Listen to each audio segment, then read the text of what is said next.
Hello, this is Matt on the Moon Lambo channel. I have 3 stories to share with you in this very latest Moon Lambo Hot Jam. And I'll tell you this at the outset, it's times like these that I am extra thankful that I have this platform so that I can push back against nonsensical rumors that are circulating within the XRP community.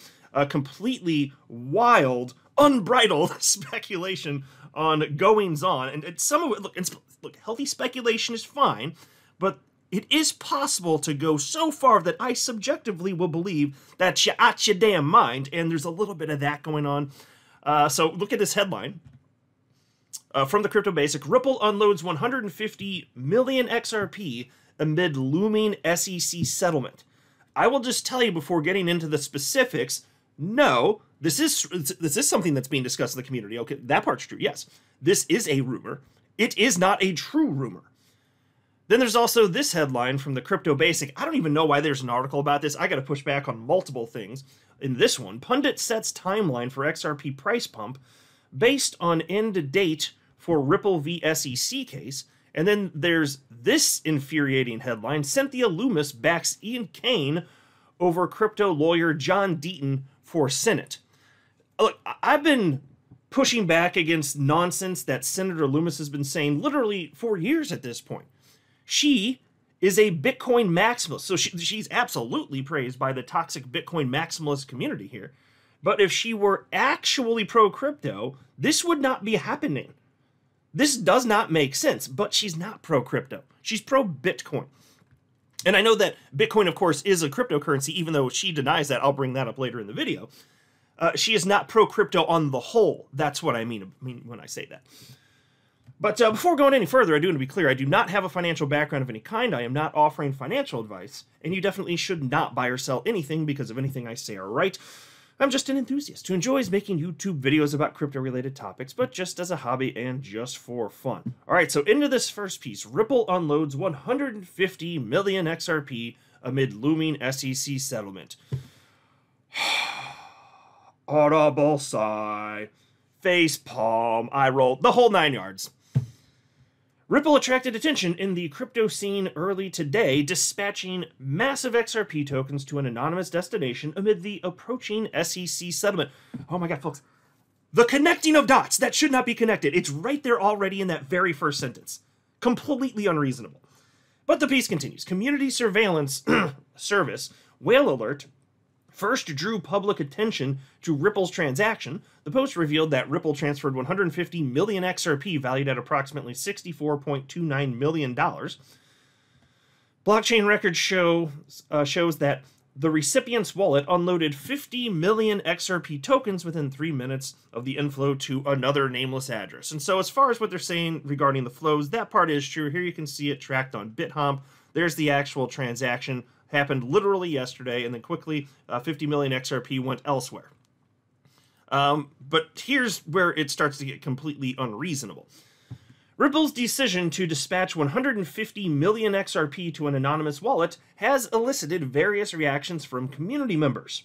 Some wonder why such a massive movement of XRP originated from Ripple, and some are curious about where the transaction has any bearing whether it has, they wrote the wrong word there, whether the transaction has any bearing on the concluding SEC lawsuit. Notably, Ripple and the SEC are still disputing the settlement about the American firm should pay to atone for its violation of federal securities law. The regulator has demanded about $2 billion, while Ripple thinks $10 million is appropriate. Well, I'll say this. If this were to pay a $2 billion fine, which, look, I don't think the penalties and all that, and even if there is disgorgement, I don't think it's going to be anywhere near that. So this transaction wouldn't really cover that. But look, Ripple will not change their XRP selling behavior as a result of settlement, or the remedies portion of the SEC v. Ripple lawsuit coming to a conclusion. Ain't happening. Ripple's not going to change their behavior. That's not what this is. Look, they've stated, so fine, the company is worth, what is it worth now? 10, 15 billion, whatever the latest number is. Now, as far as the amount of cash they have on hand, well, of course, I'm not privy to that on a day-to-day basis, but not long ago, Brad Garlinghouse publicly stated they had over $1 billion. They have over $1 billion in the bank. And they don't need to dump a ton of XRP, even if they get fined to whatever degree. It just wouldn't make sense for Ripple to sell way more XRP than normal, even if, for example, attorney Jeremy Hogan ends up being correct and Ripple ends up owing $100 million, because that was his best guess prediction for fun. But even if that's the case, Ripple doesn't need to sell more right now to make anything happen. It doesn't even mean it would all be due right now. There could be a specific timeline for a payout. They wouldn't feel the pressure to dump more XRP on the market, if you want to use that term, than they normally would. There's no incentive to do that. Zero. And look, we can speculate about why Ripple moved this much XRP, but I think about 100% of the time, it's nothing exciting. You know, perhaps, if you want to speculate in a more reasonable way, perhaps it has something to do with Ripple payments, formerly known as ODL. Maybe it has something to do with that. There are regularly amounts like this moving around. And so to connect these dots does not make sense. And so we have articles about this now all over crypto media, and there are people in the community that think it lends credence to the concept. And I got to push back and just say, no, I want to live in reality. This does not make sense. It does not make sense.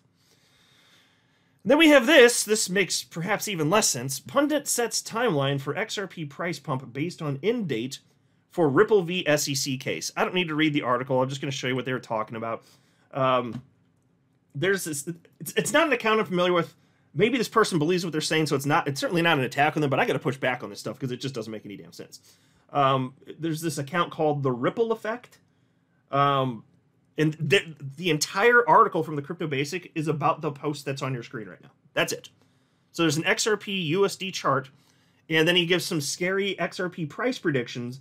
Then he gives a wildly inaccurate timeline for the ending of the SEC v. Ripple lawsuit, and then he starts talking about XRP riddles. This is an article covered by the Crypto Basic as though it's something that we should be taking seriously.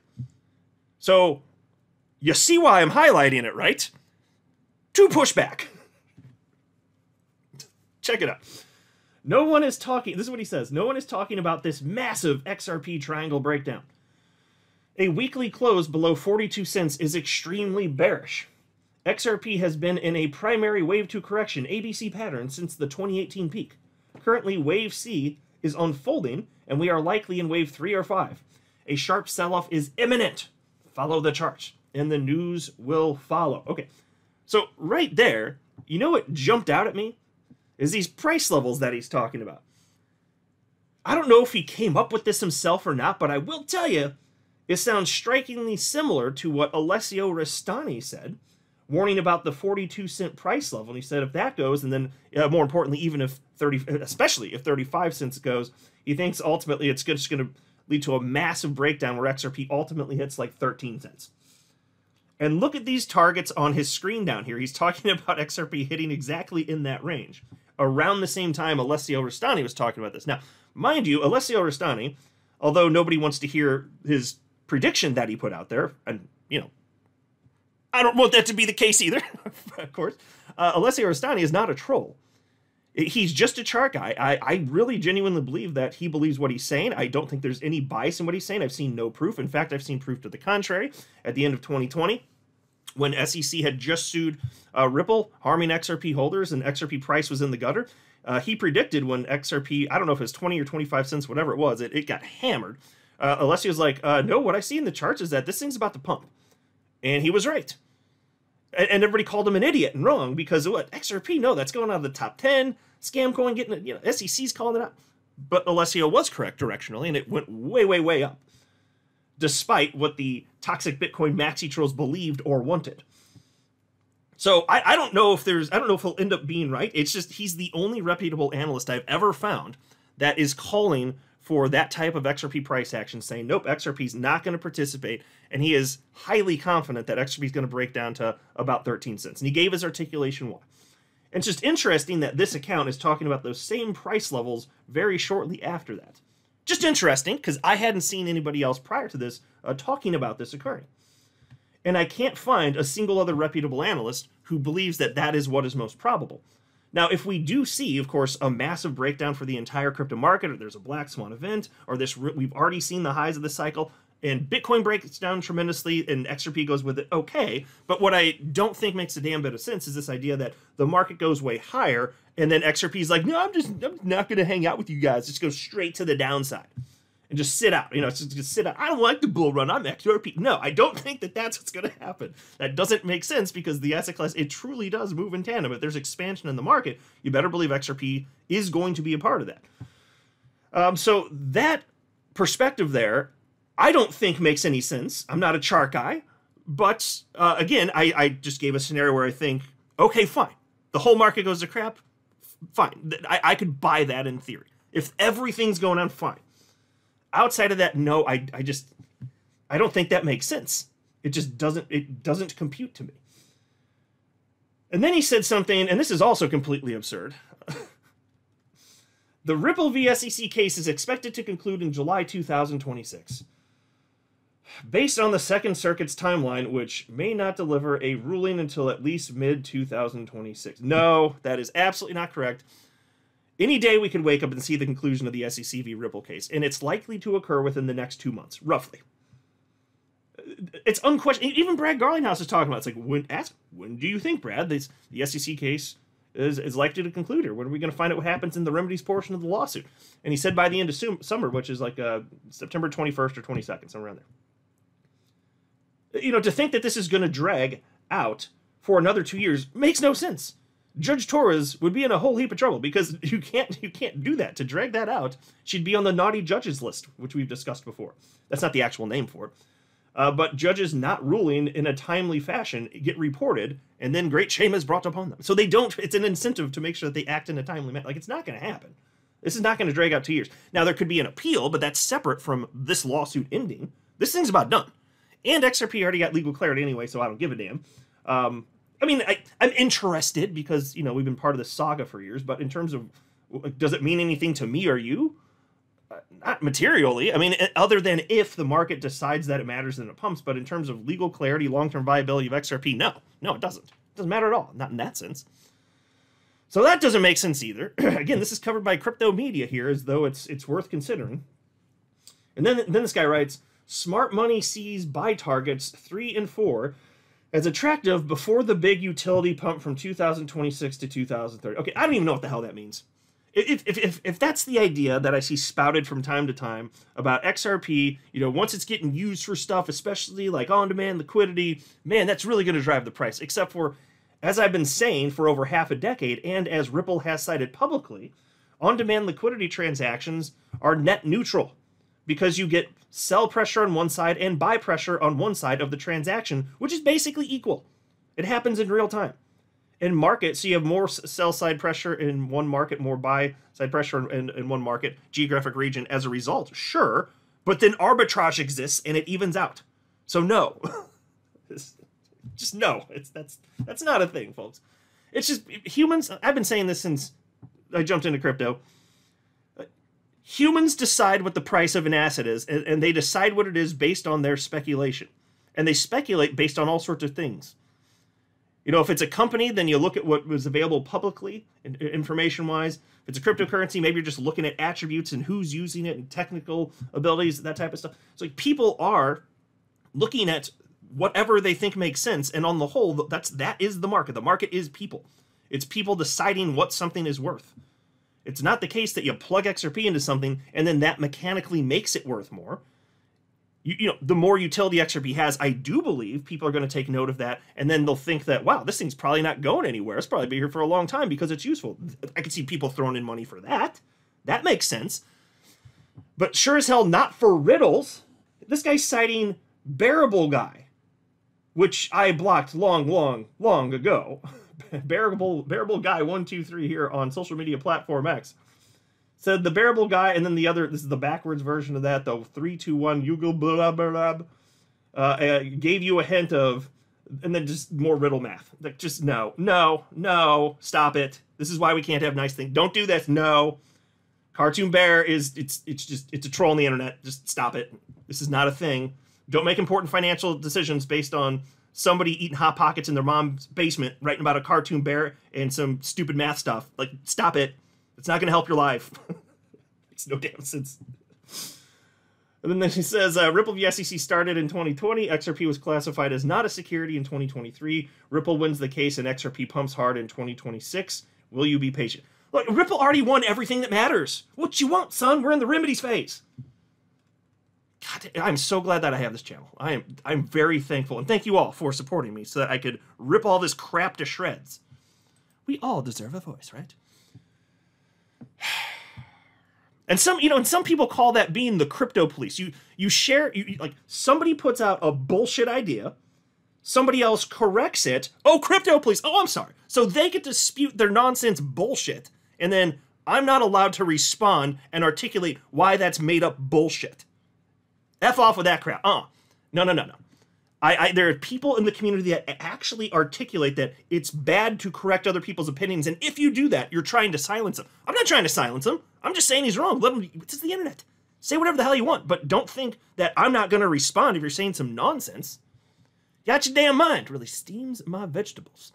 And this really, oh man, this next one doesn't just steam my vegetables. It also burns my biscuits. All up in this bitch. Look at this headline. Cynthia Loomis backs Ian Cain over crypto lawyer John Deaton for Senate. Senator Loomis, what is your actual malfunction here? Holy hot hell. What fresh hell is this? Wyoming Senator Cynthia Loomis, one of the more outspoken cryptocurrency advocates in the United States Congress, has endorsed Republican Ian Cain for a Massachusetts Senate seat. In a July 8th announcement, Cain's campaign said Senator Loomis was backing the Republican candidate, citing his understanding of the digital economy and his embrace of innovation. The endorsement could give Cain an edge in a primary between his opponents, including engineer Robert Antonellis and crypto-focused lawyer John Deaton. So this is all weird. Here's the actual announcement right here. I don't feel the need to read. This is from Ian Cain's official account with his 1,408 followers because people love the guy, right? No, the people don't love the guy. So John Deaton started running for Senate a little bit late. Not so late that he can't win, of course. I'm not saying that, but it is a bit later than what you might traditionally expect. But he had the fire in his belly, and he went going for it, and the timing worked. And he got situated residentially where he needed to be to make this all happen. And I love that he's doing it because Senator Warren is arguably the worst senator that there ever has been in the history of this country. And she's anti-crypto, and that's very bad for me and all of you listening. Because she does, I understand, we're talking Massachusetts, but she's in the Senate, folks, you know? As if this doesn't have an impact on what's going on. Of course it does. On a national level. And then that can ripple out further globally, right? And I know it's just one person, but we have to push back against this stuff. I don't want to make it as though she's some sort of powerful god, but she is awful. I do want to articulate that. She's the worst. She's the worst that there is. That's for sure. That's very fair. And so Ian Cain, he jumped into the race after John Deaton did. John Deaton was already pretty late, but he wanted to do it. He's got the fire in his belly, and he made it happen. And then out of nowhere, this guy's like, oh, well, I'm going to run too. So here you have from April 1st this year, Quincy City Councilor Ian Cain files paperwork to run for U.S. Senator Elizabeth Warren's seat. So as a Republican, John running also as a Republican. So, you know what, couple things on that. You know what, let's talk about this first, actually. There's no actual proof that I've seen, but my God, like, this does not pass the smell test. I have to acknowledge this. It does. This seems incredibly fishy. I'm not going to go into all of the reasons why, because that would probably deserve its own video. I've been tracking enough of the stuff that people in the XRP community have unearthed because we got ourselves them Twitter sleuths. It's awesome. But here you have, for example, former Ripple employee Sean McBride responding to Ian Cain because it's broadly thought to be the case, certainly by a ton of people in the XRP community, and I don't think this is wild. Like, I acknowledge there isn't direct proof, but like there are enough things to say this doesn't really pass the smell test. What's going on here? And so Sean McBride, former Ripple employee, says, "I wonder if she knows," referencing Senator Loomis. "I wonder if she knows she just endorsed Senator Warren's Democrat plant. If she were smart, she would have endorsed John Deaton." he's not the only one that thinks that. Here's a post from XRP community member Pompous Maxi. He wrote, Loomis joins Biden and Elizabeth Warren in endorsing Plant Man. And here you can see pictures of Ian Kane, an alleged Republican, smiling, shaking hands with Biden, being really buddy-buddy with Elizabeth Warren in this picture here. It's a little strange. He didn't seem like he was ever on the right before, not really.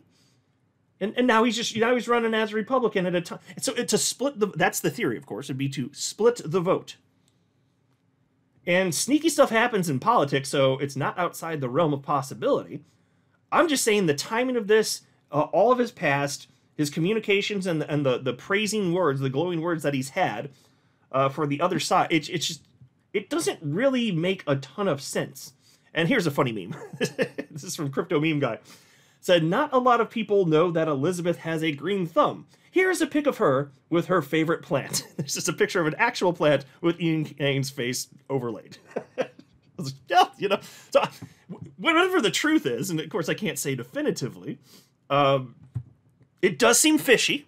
I will certainly give you that. It does seem fishy.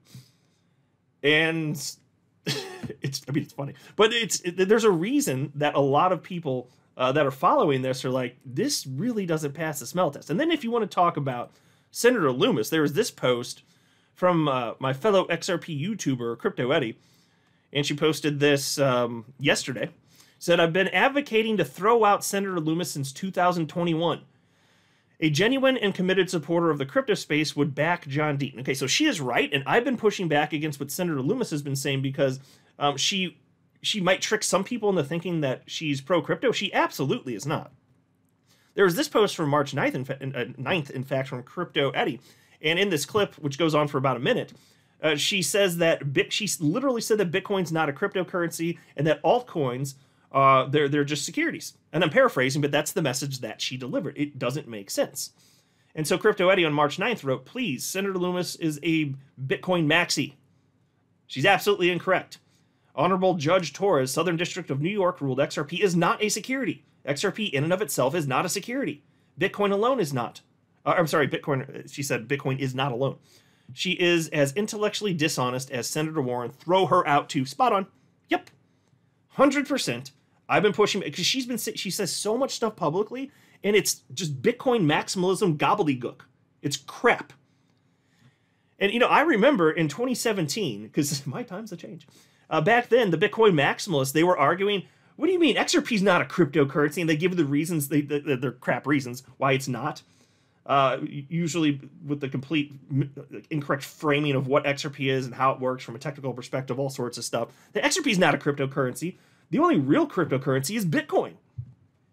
And it's just so funny to me because for whatever reason, these idiots in this toxic Bitcoin maxi echo chamber, they flipped it completely. So they went from, in 2017, Bitcoin's the only cryptocurrency to Bitcoin's not a cryptocurrency. When you're saying cryptocurrency, that's everything else. They completely flipped it. What in the ever-loving hell is this? So that's what the narrative is now if you're a toxic Bitcoin maximalist, which Senator Loomis is. And so I responded to that and I said, wow, she's so far in the Bitcoin maxi echo chamber that she argues Bitcoin isn't a cryptocurrency. And she, by the way, she argues that in that clip. She's arguing Bitcoin isn't a cryptocurrency. So then I wrote, even though it meets the definition of cryptocurrency, and even though Satoshi Nakamoto himself called Bitcoin a cryptocurrency. She wants the SEC to rule over the asset class. And she is indeed very friendly with Gary Gensler, because she figures Bitcoin's protected, you hammer away at everything else. Folks, she is not good for us. And she is on the right politically, so I understand that. See, that's the thing, and then she gets the pat on the back for technically being pro-crypto. She's not, though. This is crap. And so, like I've said, you know, it's basically the platform of the Republican Party to be pro-crypto. Awesome. And for Democrats, it's the exact opposite. Hate to see it, even though there are a number of pro-crypto politicians in the Democrat Party, which you love to see that, you know, there are some that are willing to go against the party line. But I'm going to call out the crap wherever I see it. And she is like, what's the phrase? Wolf in sheep's clothing? You know? Not to be trusted. She is not. She may be on the right here, but that doesn't mean a damn thing. she is not truly pro-crypto. Unquestionably, she is not. Listen to what she says. And so the piece reads in part as follows. Wyoming Senator Cynthia Loomis, one of the more outspoken cryptocurrency advocates in the United States Congress, has endorsed Republican Ian Cain for a Massachusetts Senate seat. In a July 8th announcement, Cain's campaign said Senator Loomis was backing the Republican candidate, citing his understanding of the digital economy and his embrace of innovation. Okay, so there's that. And this is also an interesting point, too. Pompous Maxi pointed this out. Does anybody know where and when the secret Senator Loomis endorsement happened? I mean, I don't doubt she's that clueless, but she has remained quiet about it. The only reason we know this is a thing is his own claims on his website and X post. And so as far as I can tell, that's accurate. I haven't seen anything specifically from Senator Loomis actually endorsing the guy, but I don't know. I'm not in the world of politics. Maybe it's the case that you're just like, you just tell somebody, hey, I'm endorsing you. If you want to go publicly announce it, go ahead. But a lot of the time, you do see something from the person that's actually endorsing that could actually say something. Now, of course, given that this is a couple days ago, if it weren't true, I would hope that there would have been some sort of clarification from Senator Loomis or at least somebody from her office saying, no, that didn't happen. It would also be weird if Ian Cain actually made that up because he would have to know that he'd be corrected then. So I'm assuming it's true. I'm not doubting that. But just mentioning that because it's an interesting point from Pompous Maxi. So there we go. Cleaned up some stuff now. So it's a shame when you have to clean up another man's trash. You know, like I keep my stuff tidy. I keep the realm in which I live nice and tidy and clean. Okay? I'm not a hoarder. It's just a shame when they come across these articles from the Crypto Basic, even though I like the Crypto Basic, and I have to clean up another man's trash. Because that's what this is. That's exactly what this is. All this stuff. Ripple moves a bunch of XRP. Ooh, that must be something about XCC settlement. No, that doesn't make logical sense. And all this crap about XRP breaking down because reasons while the rest of the market allegedly is going to fly to the upside. Mistakes about when the SEC case is going to include 2 years from now. Are you kidding me? Out your damn mind, son. This is why we cannot have nice things. I'm not a financial advisor. You should not buy or sell anything because if anything I say are right, that would be a very, very, very bad idea. Until next time, to the Moon Lambo.